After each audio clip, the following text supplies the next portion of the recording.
What's up, wise owls? Welcome back from your weekend. I hope you had a good one.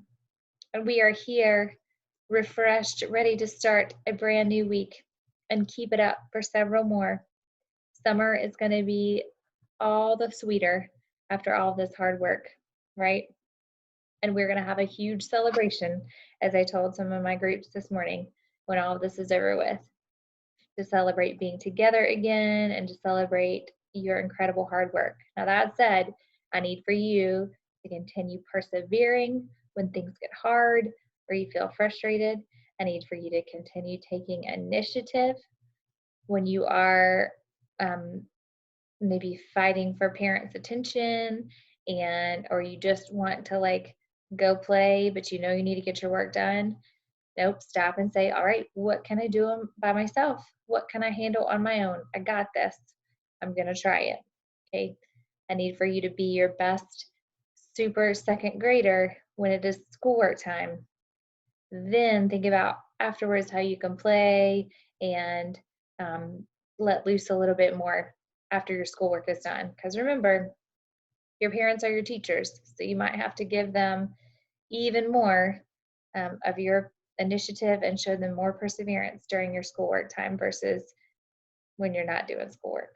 Okay, find that quiet space where you can concentrate and get things done, and then go off to play and enjoy your day. I have today to share with you chapter 6 of our lovely text, Stanley in Space. Thanks to Scholastic Publishing Company for allowing me to read this lovely text to you. We are on chapter 6 called Tiraville.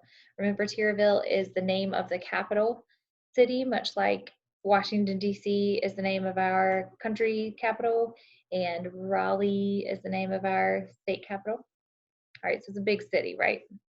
But for the Tirans, it's not so big because they're tiny people. All right, without further ado, Tiraville. Gosh, Stanley said, it makes me homesick in a way. Except for its size and the lack of greenness, the Tiran capital was indeed much like a small village on earth. A main street bustled with Tirans shopping and running errands.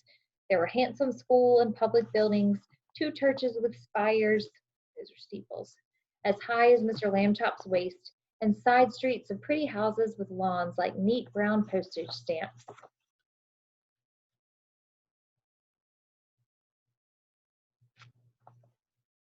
Captain X, so angry, marched on ahead, but the rest of the committee halted at the head of Main Street. We'll just show you around, eh? Said Miss President Ott. Safer, I think.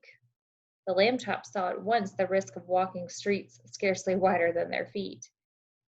Escorted by the committee, they circled the little capital, bending often to make use of their magnifying lenses.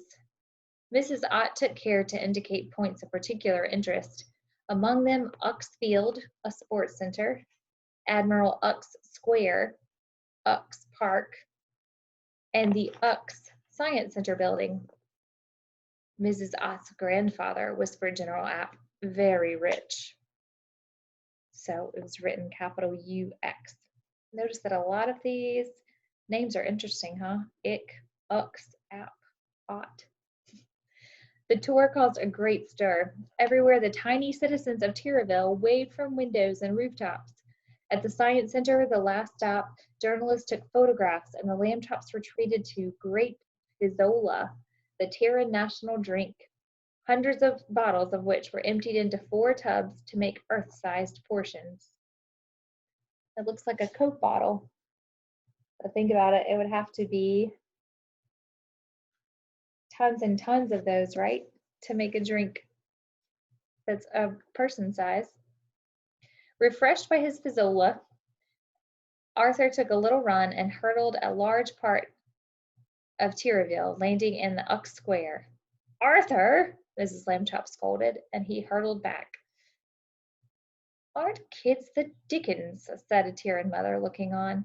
Mine, stop tugging, Herbert. These last words seemed addressed to the ground beside her. My youngest, she explained. Stanley squinted. I can hardly, he's just a Dot. Dot yourself, said an angry voice. Big-a-rooty, you're the funny-looking one. Herbert, his mother said.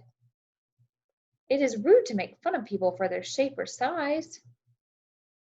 As I said myself, often when Stanley was flat, Mrs. Lambchop explained. If only. Surrender, Earth people! The cry had come from Captain Ick, who appeared now from behind the Science Center, staggering beneath the weight of a box-like machine almost as big as he was, with a tube sticking out of it. Surrender, he shouted. You cannot resist our magno-titanic paralyzer ray. Tira will yet be saved. There's a truce, Ick, barked General App. You can't. Oh my goodness. Look at what General Ick is doing. We thought there was a truce. Remember the treaty? Everything was peaceful. You can't. Yes, I can. First. Oops. Captain Ick's knees had buckled, but he recovered himself. I didn't mean he buckled his shoes. It meant that he lost his balance. First, I'll paralyze the one who scared me back there in the field. Yellow light flickered up at Arthur from the magno-titanic paralyzer. Yikes, said Arthur as shrieks rose from the crowd. But it was not on Arthur that the magno-titanic beam landed. Stanley had sprung forward to protect his brother, and the light shone now on his chest and shoulders. Mrs. Lambchop almost fainted. Suddenly her fright was gone. Stanley was smiling. The yellow rays still flickering upon him, he rolled his head and wiggled his hands to show that he was fine. It's nice, actually, he said, like a massage. The crowd hooted. It only works on people Tyrion size, someone called. You're a ninny, Ick. Then Captain Ick was marched off by a Tyrion policeman, and the crowd, still laughing, drifted away. Mrs. Lambchop spoke sternly to the committee. Tira will yet be saved. What did Captain Ick mean? And why, do tell, did he attempt to paralyze my son? The Otts and General App exchanged glances. Dr. Epp stared at the ground.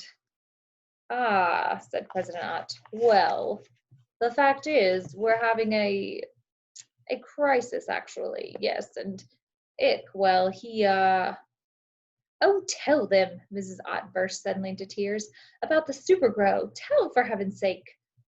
Puzzled, the Lambchop stared at her. The sky had darkened, and now a light rain began to fall. Wettish, eh? Said General App. Can't offer shelter, I'm afraid. No place large enough. The Star Scout will do nicely, said Mrs. Lambchop. Let us return to it for tea. So what's going on? It seems like there's a secret that the Terrans are not yet sharing with the Lambchops. It says, oh, tell them, said Mrs. Ott burst suddenly into tears, about the supergrow. Tell, for heaven's sake. What in the world is a supergrow? What does that have to do with anything? All right, well, we will find out tomorrow as we read Chapter 7, President Ott's story, and find out what's really going on, why Captain Ick is so upset. And here's a sneak peek what you'll get tomorrow. All right, have a wonderful day, Wise Owls.